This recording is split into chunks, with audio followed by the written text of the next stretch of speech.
David, it looked like you guys started the game the way you wanted to, and then Edmonton started to freewheel a little bit towards the end of that period. What were you saying? Well, we had a really good first 10 minutes. We took a bad penalty, and that slowed our momentum. We did a nice job on the penalty kill, but that broke our momentum. I don't know, I'm not saying that got their momentum going, but that broke our momentum. I really liked their first 10 minutes.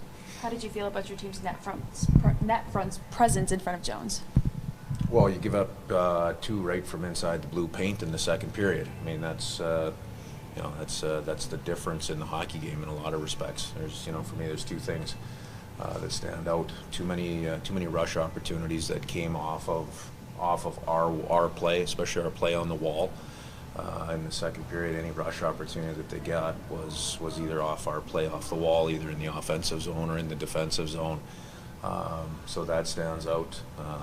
The 2 from within the blue paint, and then, in games like this, you got to have everybody going. And we had several guys below the bar tonight, and that's on a night like this, we've talked about that in a couple of our wins when we've had good wins in games of this nature.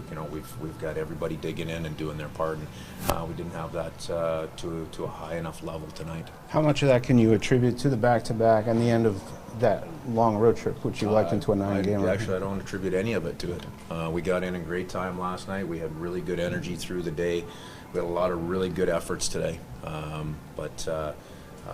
So no, I don't attribute that to it at all. Did you guys get an explanation? Maybe Justin Schultz looked like he was tripped on that McDavid goal with the blue line. Yeah. Talk to you guys about that. You know what? I thought, I think it's a trip. You know what I mean? I look at it from the other aspect. I thought we gave him too much room coming out of the offensive zone. We gave him the first 100 feet to wind up without getting a layer on him. But to me, that's an interference or a trip potentially. They looked at it and viewed it the other way. The other one that I didn't ask about was the too many men on the second. Hyman's still on the ice when Ryan knocks that puck down at center ice, and obviously that comes back at us. But for me, that's those are things that are out of our control, and our team's done a really good job of staying with things that are within our control, and keeping our focus on those things, and those are the important things. So, the 2 areas that we just talked about, those are areas outside of my control, and they're in our team's control. What do you think's been the biggest shift that you've seen from the penalty kill since the start of the new year?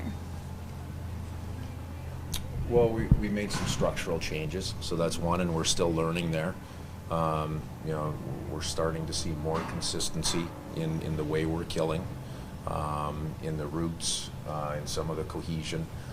Last night we had outstanding goaltending from Phil Grubauer, and good work by the guys in front of him. Tonight, I'd like to go back and watch it, but our structure was very good. Some keys on the PK.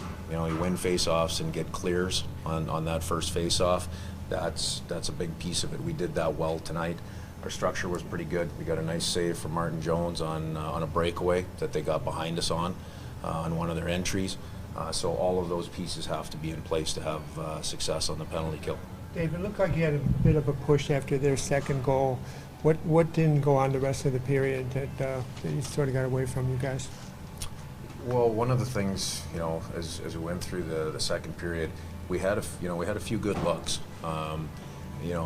Campbell had too good a look at most of those. There was some loose change laying around on some of the pucks in and around the net. We didn't get to those.